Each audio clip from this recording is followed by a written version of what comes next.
안녕하세요. 브레인테크 강사 이승훈입니다. 어머니와 아이와 여러 가지 문제로 다른 성향을 띠고 이것으로 인해 아이가 싫어질 수도 있습니다. 이것은 아이의 뇌 타입과 기질이 달라서 그러는 이유입니다. 그래서 우리 아이의 뇌 타입을 알고 기질을 알면은 우리 아이를 이해할 수 있습니다. 제 강의는 뇌 타입을 기준으로 아이의 다른 면을 보여주는 그런 강의입니다. 그래서 아이마다 자뇌 타입과 우뇌 타입이 있고, 자뇌 타입은 아이의 학습에 적절화된 이런 뇌를 가지고 있고, 우뇌는 여러 가지 예술성과 재능들 이런 것을 가지고 있는 뇌 타입입니다. 그래서 우리 아이의 뇌 타입을 알고 우리 아이를 이해를 하고 이러면은 더 좋은 가정 환경이 만들어질 수 있을 거라고 생각을 하고 제가 이 강의를 만들었습니다. 제 강의를 보시고 더 좋은 아이와 화목한 관계를 유지해 주시기 바랍니다. 이 강의는 2시간 풀 버전으로 이루어져 있으며 그것을 보시기 좀 어려우실 것 같아서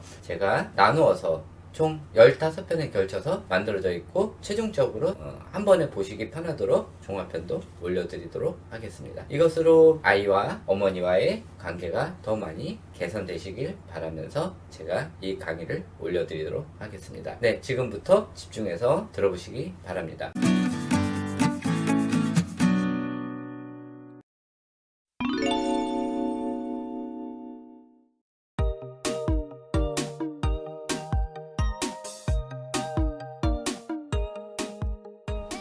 자, 이제부터는 초등학생부터 우뇌형, 자뇌형 분리특징이에요.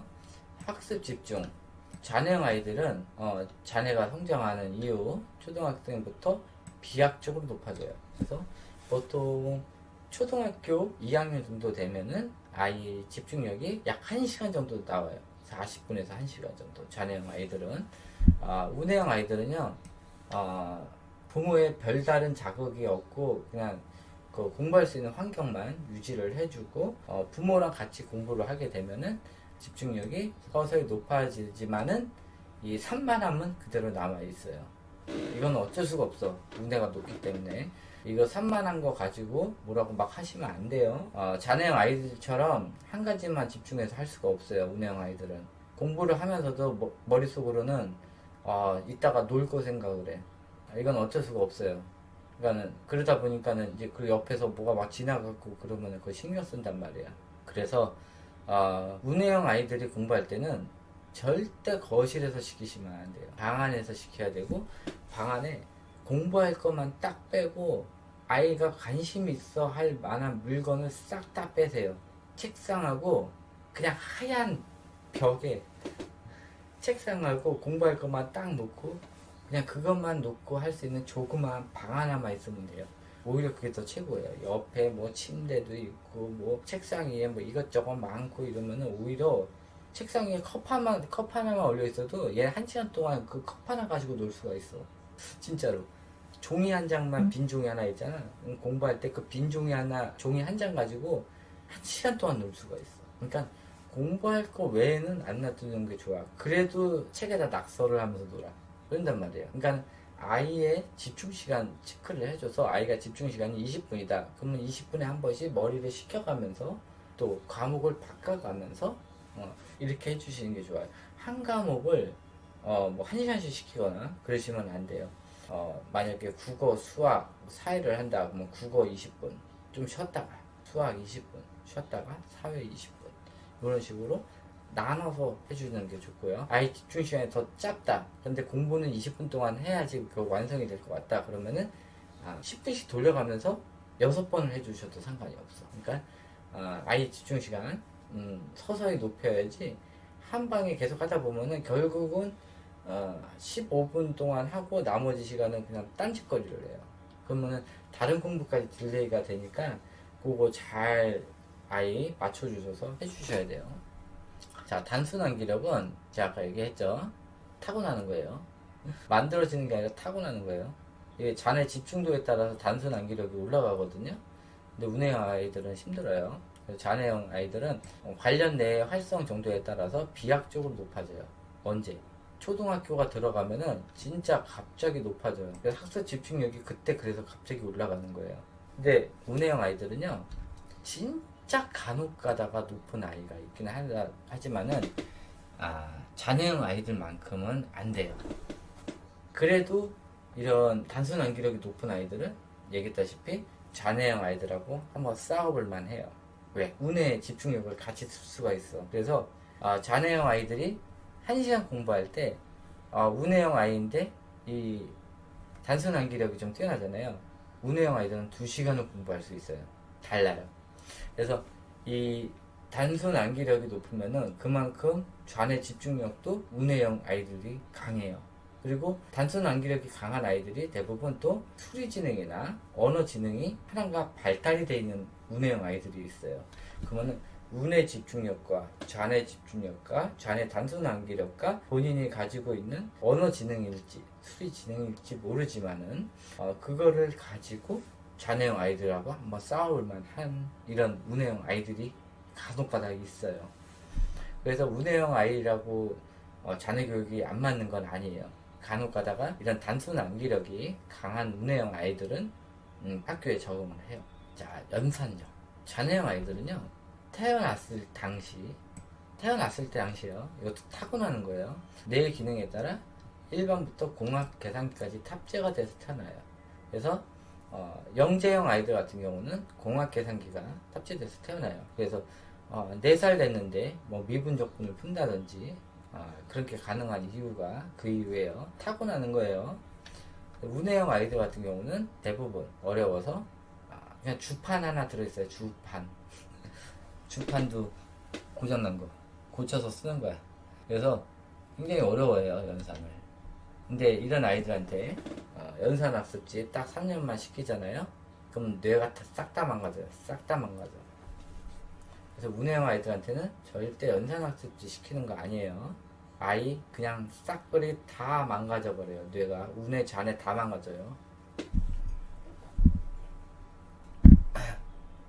자, 초등 이후 잔해형, 운해형 유아들의 특징 수학 부분 볼게요. 잔해형 아이들은요, 기본적인 연산력으로 초등 수학은 시화나 운해 문제로 서술형 문제 해석을 못해요. 아이가 공부는 엄청나게 잘해. 근데 수학뿐만 아니라 모든 과목에 서술형 문제에서 2줄 이상 되는 거를 아이가 이해를 하지 못해가지고 답을 못 쓰는 경우가 굉장히 많아요. 근데 우리나라는 서술형 문제는 10%도 안 돼. 그리고 다 객관식 문제야. 그렇기 때문에 운해가 딸리더라도 아이들이 점수가 잘 맞아오는 이유가 그거예요. 근데 운해형 아이들은 초등 문제 대부분이 연산이야. 초등학교 6학년 때까지 다 연산이야. 근데 중학교부터는 아니거든요. 초등학교 때까지는 연산이 굉장히 많아요. 그래서 연산 학습지들이 그거를 이용해 먹고 뭐 이거를 연산을 잘해야 대학교를 다 잘 간다는 거짓말을 해가면서 팔아먹는 게 그 이유예요. 고등학교 수학 풀어보신 분은 알겠지만은 연산 1부터 10까지 더하기 빼기 하고 구구단만 할 줄 알면은 고등학교 수학 문제 다 풀 수 있어요. 연산 아무것도 필요 없는 거예요. 진짜 분수하고 분수 소수 계산하고 1부터 10까지 더하기 빼기 할 줄 알고 그 다음에 구구단만 할 줄 알면은 고등학교 수학 다 풀 수 있어요. 그러니까는 뭐 3자리 나누기 2자리 이런 거 하나도 쓸모없어요. 초등학교 때 딱 배우고 평생 죽을 때까지 쓸 일이 없어요. 그런 수학들. 그래서 초등학교 문제 대부분이 연산이라 수학 자체를 나중에 싫어하게 돼요. 그래서 이런 연산을 계속 시키다 보면 아이들이 수학하고 빠이빠이 하게 되니까 강제로 시키지 마시고 그냥 하는 법 그 정도만 알려주시고 그 다음에 그냥 바로 중학교 넘겨도 상관이 없어요. 그리고 문제가 안 돼요. 그냥 특히 4학년인지 5학년인지 모르겠는데 곱하기 뭐 3자리 곱하기 2자리 뭐 4자리 곱하기 3자리 이런 거 나오는 것들 아이 못해도 상관이 없어요. 중학교 수학하는데 아무 문제 안 되고요. 4자리 수 나누기 뭐 3자리 하고 뭐 나머지 있고 막 이런 것들 그런 거 다 틀려와도 중학교 수학하는데 아무 문제 없어요. 그런 거 뭐 못한다고 막 연산학습지 이만큼씩 주고 가는데 그거 하면 애들 스트레스 받고 짜증나니까 그거 굳이 시킬 필요 없고 그런 거 애들 못해도 상관없으니까 못하면은 그냥 다 빵점 맞아도 상관없어요. 중학교 수학하는데 고등학교 수학하는데도 아무 상관없고요. 제가 고등학교 때까지 수학을 거의 만점을 맞았거든요. 근데 고등학교 딱 들어가는 순간 도대체 초등학교 때 이걸 왜 배웠지? 그 생각이 들더라고요. 초등학교 때 이 미친 세 자리수 네 자리수 나누기 세 자리 뭐 네 자리수 곱하기 세 자리 이런 거를 해왔었는데 한 개도 없잖아. 고등학교 갔더니 이런 거 쓸 일이 하나도 없는 거야. 아, 초등학교 때 이 미친 짓을 했구나. 쓸모없는 짓을 했구나. 그때 느낀 거예요. 그래서 나중에 제가 선생님이 되거나 이러면은 아이들 초등학교 때 연산 그런 거 안 시켜야지. 무리하게 안 시켜야지. 그 생각을 하긴 했었어요. 다 쓸모없는 거예요. 그럴 필요 없어요. 딱 구구단하고 분수하고 소수 계산하고 딱 100까지 그래. 100까지 덧셈, 뺄셈, 곱셈, 나눗셈 그것만 할 줄 알면 돼요. 왜 100까지 해야 되냐면은 그 3.14 곱하기 때문에 그런데 3.14도 중학교 넘어가면은 파 있으니까는 3.14 계산할 일도 없어요. 그러니까는 결국은 고등학교 되면은 그런 거 다 계산할 일이 없어요. 다 쓸모없는 짓인데 그냥 하긴 해야 되니까 그냥 시키는 거니까 아이 무리만 안 되게 해주시면 돼요. 자, 받아쓰기 부분 볼게요. 자녀형 아이들은요, 쓰기에 관련된 뇌와 관련된 뇌가 금방 활성화가 되어서 문제가 되지 않아요. 그래서 자녀형 아이들이 받아쓰기 시험 하면은 100점 맞을 수가 있어요. 근데 우뇌형 아이들은요, 쓰기에 관련된 뇌의 활성 정도가 활성은 되는데 굉장히 낮아요. 그래서 받아쓰기 시험 보면은 굉장히 어려워하고 100점 맞는 게 굉장히 어려워요.